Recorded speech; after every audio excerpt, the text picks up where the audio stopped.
நமஸ்காரம். உங்க கல்பனா ஸ்ரீகாந்த். துலா ராசிக்கு இந்த ஜூலை மாதம் எப்படி இருக்குன்னு பார்க்க போகிறோம். என்ன செய்யலாம், என்ன செய்யக்கூடாது, எப்படி இருந்தால் நிறைய விஷயத்த ஜெயிக்கலாம் அப்படின்றது இந்த பதிவில் தெளிவாக உங்களுக்கு சொல்வேன். ஏன்னா சுக்கிரனை தவிர மற்ற கிரகங்கள் எல்லாமே உங்களுக்கு ரொம்ப ரொம்ப ரொம்ப ஃபேவரபிளாக இருக்குது. ஸோ இப்போ நீங்கள் ஃபர்ஸ்ட் பண்ணிக்க வேண்டியது, உங்கள் சுய ஜாதகத்தில் இருக்கக்கூடிய கிரகநிலைகள் ஃபேவரபிளாக இருந்ததுன்னா கண்டிப்பா எவ்வளோ பெரிய பிரச்சனைகள் முடியலை, தெரியலை, வழியே தெரியலை, பிளாக் ஆயிட்டு இருக்கு அப்படின்னு நீங்க எதை சொன்னாலும் இப்போ அதுக்குண்டான வழிகள் கிடைக்கிறது மட்டும் இல்லை, சால்வ் பண்ணி நெக்ஸ்ட் ஸ்டேஜுக்கு வந்து மூவ் ஆகிற அளவுக்கு தான் எல்லா கிரகங்களும் இருக்கு. ஆனால் சுக்கிரன் மட்டும் உங்களுக்கு 8ல் இருக்கார். அதை பற்றியும் உங்களுக்கு தெளிவாக நான் சொல்வேன். ஒவ்வொரு ஃபீல்டாக நம்ம பார்த்துட்டே வரலாம். ஜாப் கிடைக்கல அப்படின்னு சொல்கிறவங்களே ரொம்ப கம்மி. ஜாப் கிடைக்கிற அவங்களுக்கும் சூப்பரான ஒரு வளர்ச்சி இருக்கும், ப்ரமோஷனல் ஆஸ்பெக்ட் இருக்கும், சுகமான திருப்தியான ஒரு வழி கிடைக்கும். அண்ட் நிறைய ஐடியாஸும் உங்களுக்கு தோணி உங்கள் லெவலில் நீங்கள் காமிச்சிட்டு அதன் மூலிமா ப்ரமோஷனல் ஆக்டிவிட்டி பிரமாதமாக இருக்குது. பிஸ்னஸ் சம்மந்தமாக பண்ணுறவங்களுக்கு இப்போ நிறைய டெக்னிக்ஸ், ஐடியாஸ் வந்து உங்களுக்கு தோணும். நிறைய பேர் வருவாங்க, வழி காட்டுவாங்க. அந்த வழியின் மூலிமா உங்களுடைய பிஸ்னஸை நெக்ஸ்ட் லெவலுக்கு நீங்கள் எடுத்துக்க தான் போகிறீங்க. அதனால அதில் பயம் பாதிப்பு எதுவுமே இல்லைன்றது ஞாபகம் வச்சுக்கோங்க. திருமணம் அப்படின்றது இந்த மாசம் நடக்கிறதுக்கு உண்டான நிறைய வாய்ப்புகள் இருக்கு. ஸோ அமையாம இருக்கிறதுக்கு வாய்ப்புகள் இல்லை.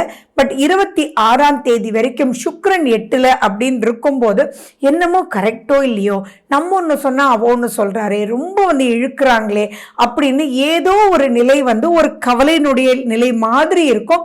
பட் ஸ்டில் பயப்பட வேண்டாம். குருனுடைய பார்வை முழுமையா இருக்கிறதுனால அதை நீங்க புரிஞ்சுக்க வச்சிடுவாங்க. அந்த மாதிரி உங்களுக்கு புரியாத நிலையில நீங்க என்ன பண்ணணும், உங்களோட தாயோட நீங்க டிஸ்கஸ் பண்ணணும். உங்களுடைய பேரண்ட்ஸ்ன்னு வச்சுக்கோங்க. அதே மாதிரி உங்களுடைய வெல்விஷர்ஸோடையும் நீங்க டிஸ்கஸ் பண்ணணும். மனசுல இருக்கிறத தெளிவா நீங்க சொல்லணும். அப்படி இல்லைன்னாலும் நீங்க யார லைஃப் பார்ட்னரா செலக்ட் பண்றீங்களோ அவங்க கிட்டயே வந்து கேட்டுடணும். அது பேசுனீங்க அப்படின்னா ஆட்டோமேட்டிக்கா தீர்வு. அப்ப துளாராசிக்கு தீர்வுன்றது எதுல இருக்கு, மனசை விட்டு பேசுங்க, மனசுக்குள்ளேயே வச்சுக்காதீங்க. அந்த ஒரு பாயிண்ட் இருந்தாலே நீங்க வந்து நெக்ஸ்ட் லெவலுக்கு மூவ் ஆயிடலாம். அதே மாதிரி ஹஸ்பண்ட் அண்ட் ஒய்ஃப்லையும் சுக்கிரன் வந்து எப்பயுமே 8ல் இருக்கும்போது அறியாத புரியாத ஃப்ரிக்ஷன்ஸ் வர்றதுக்கு வாய்ப்புகள் இருக்கு.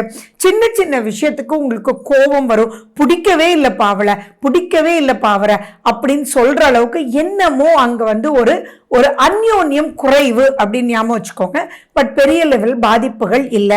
இதுல ரொம்ப முக்கியமா பாத்தீங்க அப்படின்னா, காலையிலேருந்து உங்களுக்கு இருக்கக்கூடிய ஒரு சின்ன கோவத்தை வச்சுட்டு கடைசியில பாத்தீங்கன்னா தூக்கத்தை தொலைச்சி இதை ஒரு கேட்கலையே, இதை ஒரு புரிஞ்சுக்கலையே அப்படின்னு சொல்லி உங்களுக்குள்ளேயே மன போராட்டம் பெரிய லெவல்ல இருந்து தூக்கத்தை தொலைப்பீங்க. அதனால தேவையில்லாத வாக்குவாதங்கள் வரதுக்கு வாய்ப்புகள் உண்டு.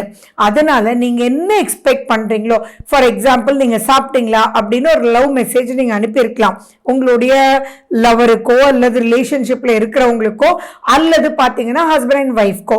அதை அவங்க பார்க்கவே இல்லை, ஆனா அதுக்கப்புறம் அனுப்பிச்ச மெசேஜுக்கெல்லாம் அவங்க பதில் சொல்றாங்கன்னு வச்சுக்கோங்களேன். நீங்க அதை மைண்டுக்கு எடுத்துக்காம நீங்க சந்தோஷமா, என்னங்க இதுக்கெல்லாம் சொன்னீங்க, இதை மட்டும் பார்க்க மாட்டீங்களா அப்படின்னு கேட்டுட்டீங்கன்னா அச்சோ ஆமா நான் மிஸ் பண்ணிட்டேன், சாரிமா அப்படின்னு சொல்லிடுவாங்க. அப்ப இங்க அகைன் அண்ட் அகைன் நான் என்ன சொல்ல வரேன், எதை எடுத்தாலும் மனசுல வச்சுக்காதீங்க, பேசுங்க. நீங்க என்ன நினைக்கிறீங்களோ அதுக்கு சண்டை கூட போடுங்க, ஆனா மனசுக்குள்ள வச்சு பாதிப்படையாதீங்க. இது வந்து குழந்தைங்களுக்கும் இதுதான். அதே மாதிரி ஃபேமிலியில் இருக்கக்கூடிய அனைவருக்கும், உங்களுடைய இன்லாஸ் ஆகட்டும், யாரா இருந்தாலுமே இந்த 8ல் சுக்கிரன் இருக்கும்போது ஒரு திருப்தி இல்லை, என்னமோ பண்ணுது அப்படின்ற ஒரு நிலைக்குள்ள தள்ளப்படுவீங்க. இந்த ஒரு விஷயத்தை தவிர மற்ற அனைத்து விஷயங்களுமே உங்களுக்கு அவ்வளவும் சாதகமா இருக்கு. குழந்தைகளுடைய படிப்பு, குழந்தைங்களுடைய ஹெல்த், உங்களுக்கும் குழந்தைகளும் இருக்கக்கூடிய ஒரு நல்ல அந்யோன்யம், இதெல்லாம் ரொம்ப நல்லா இருக்கு. குழந்தை பிறப்பு அப்படின்ற ஒரு விஷயம் இப்போ வந்து கொஞ்சம் டிலே ஆகும். பட் ஸ்டில் அது ஒன்றும் பெரிய பாதிப்புகள் எல்லாம் இல்லை. குடும்பம் உருவாகிறதுக்கு ஒரு அற்புதமான ஒரு காலகட்டமாகவே இருக்கு.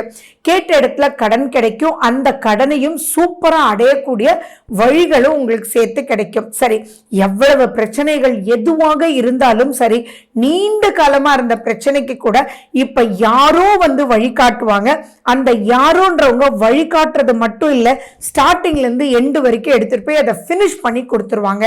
அந்த அளவுக்கு வந்து குருவும் சூரியனும். சூரியன் யாரு? உங்களுடைய லாபஸ்தானாதிபதி. அவர் குருவோட சேர்ந்து உட்கார்ந்துட்டு இருக்கார். அப்போ அந்த இடத்துல மேல் அதிகாரிகள், எதிர்பார்க்காதவங்க, யாரோ ஒருத்தல், நட்பு வட்டாரம் அப்படின்ற எல்லாருமே, ஏன்னா உங்களுடைய 7ஆம் வீடு செவ்வாய், அந்த செவ்வாயும் கேதுவோட தான் உட்கார்ந்துட்டு இருக்கார். ஆனா லாபஸ்தானத்துல உட்கார்ந்துட்டு இருக்கார். சோ அந்த லாபகரமாவே முடியும்ன்றதுல எந்த விதமான ஒரு டவுட்டுமே இல்லை. சோ எதெல்லாம் உங்களுக்கு முடியாம இருந்ததோ யாரோ வருவாங்க, வழிகாட்டுவாங்க. உங்க சுய ஜாதகத்துல அவ்வளவு சரியில்லை இப்ப கிரக நிலைகள் அப்படின்னாலும் தயவு செஞ்சு மனசை விட்டு பேசுங்க. அதே மாதிரி தேடுங்க, முயற்சி எடுங்க. அப்ப அனைத்து பிரச்சனைக்கும் வழிகாட்டக்கூடியவர் அங்க உட்கார்ந்துட்டு இருக்கார், உங்களுக்காகவே வெயிட் பண்ணிட்டு இருக்கார் அப்படின்னு பார்த்துக்கோங்க. ஹெல்த்லயுமே பெரிய பாதிப்புகள் இல்லை. பட் ஆனா வயிறு சம்பந்தமான பிரச்சனையில கொஞ்சம் கேர்ஃபுல்லா இருக்கணும். அண்ட் உங்களுடைய எக்ஸ்கிரீட்டரி ஆர்கன்ஸோடையும் நீங்க கொஞ்சம் கேர்ஃபுல்லா இருக்கணும். உணவு முறையில கொஞ்சம் நீங்க கேர்ஃபுல்லா இருந்துட்டீங்க அப்படின்னாலே போதும். கால் பாகத்திலையும் கொஞ்சம் கேர்ஃபுல்லா இருக்கணும். ஸோ இதை மட்டும் நீங்க மைண்ட்ல வச்சுக்கிட்டீங்கன்னா ஓகே. பட் ஸ்டில் அது ரொம்ப பெரிய ப்ராப்ளமா இருக்க போறது இல்லை. கரெக்டான வழி, கரெக்டான டாக்டர், கரெக்டா உங்களுக்கு ஒருத்தர் சொல்லுவார். ஃபார் எக்ஸாம்பிள், லாங் டைமுக்கு பார்த்தீங்கன்னா உங்களுக்கு ஒரு கிட்னி ஸ்டோனே எடுத்துக்கோங்களேன், உங்களுக்கு பாதர் பண்ணிட்டே இருக்கு அப்படின்னா நீங்க யாரையும் மீட் பண்ணுவீங்க. மேபி பஸ்ல வந்துட்டு இருக்கும்போது உங்க பின்னாடி உட்கார்ந்துருக்கோம், பேசிட்டு இருப்பாங்க. அப்ப கிட்னி ஸ்டோன்ல இவ்வளோ ப்ராப்ளம் இருந்தது, நான் இந்த ஆயுர்வேதிக் டாக்டரை போய் பார்த்தேன், இப்போ ஒண்ணுமே இல்லப்பா, திருப்தியா இருக்கேன்ப்பா, ஆனா நான் விடுறதே இல்லை, அவங்க சொல்றதை நான் ஃபாலோ பண்றேன் அப்படின்னு சொல்லிட்டு உங்களுக்கு ஒரு வழியை ஆட்டோமேட்டிக்கா காமிக்கும். ஸோ அப்படிப்பட்ட இந்த மாசம் அற்புதமான ஒரு காலகட்டம் அப்படின்றது ஞாபகம் வச்சுக்கோங்க. சூரியன் உங்களுக்கு 10ஆம் வீட்டுக்கு வரும்போதும் உங்களுக்கு நல்லாவே இருக்கு, பயப்பட வேண்டிய அவசியங்கள் ஒன்றும் இல்லை. புதனுடைய வக்ரமும் உங்களுக்கு நல்லா தான் இருக்கு, பயப்பட வேண்டிய அவசியங்கள் ஒண்ணுமே இல்லை. சனியினுடைய வக்ரம் வரும்போது லிட்டில் காஷனா இருங்க. அது எப்போ வருது அப்படின்னா உங்களுக்கு 13ஆம் தேதி சனி கிரகம் 6ஆம் வீட்டுல வக்ரம் அடைகிறார். ஸோ அந்த இடத்துல கொஞ்சம் கேர்ஃபுல்லா இருக்கணும். ரொம்ப ரொம்ப முக்கியமா ஆகஸ்ட் மாசம் மட்டும் ரொம்ப ரொம்ப கேர்ஃபுல்லா இருக்கணும். அரசு வழியில கேர்ஃபுல்லா இருக்கணும். ஆகஸ்ட் மாத பதிவை தயவு செஞ்சு துளாராசி மக்கள் மிஸ் பண்ணிடவே கூடாது. அந்த மாசம் உங்களுக்கு எப்படி இருக்கணும் அப்படின்றத நான் சொல்லுவேன். அந்த டைம்ல முயற்சிகள் எதுவுமே எடுக்காம கோ ஆன் த ஃப்ளோ அப்படின்றத நீங்க ஃபாலோ பண்ணணும். சரி, இவ்வளவு விஷயங்களை சூப்பரா ஃபேஸ் பண்ணி வர்றதுக்கு உங்களுக்கு என்ன வேணும் அப்படின்னா, குரு தானே உங்களை பார்த்துட்டு இருக்காரு. அப்ப இந்த 10ஆம் தேதி பௌர்ணமியும் வியாழக்கிழமையும் சேர்ந்து வருது. சோ குரு பௌர்ணமி அன்னைக்கு முக்கியத்துவம் கொடுத்து நீங்க மனதார சந்திரனை நினைச்சு பிரார்த்தனை பண்ணுங்க. பெருமாள் கோயிலுக்கு போயிட்டு வாங்க. இதெல்லாம் உங்களுக்கு பெரிய பெரிய தெம்ப கொடுக்கும். அண்ட் மேலும் அனைத்து விஷயத்தையும் உங்களுக்கு ஹெல்ப் பண்ணக்கூடிய வகையில 4ஆம் தேதி உங்களுக்கு சுதர்சன ஜெயந்தி வருது.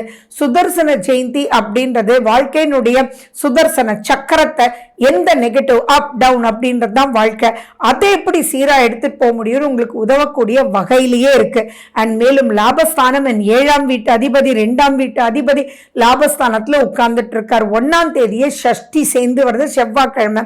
சோ முருகன், விநாயகர், முருகன், பெருமாள் இவங்களை கையில பிடிச்சிக்கிட்டீங்கன்னா அத்தனை விஷயத்தையும் ஜெயிக்க முடியும். இங்க வேண்டியது ஒன்னே ஒண்ணுதான் துளாராசி அன்பர்களே, நிதானம் அண்ட் பிளானிங். நிறைய பேர் வருவாங்க, அவங்கள யூஸ் பண்ணிக்கோங்க.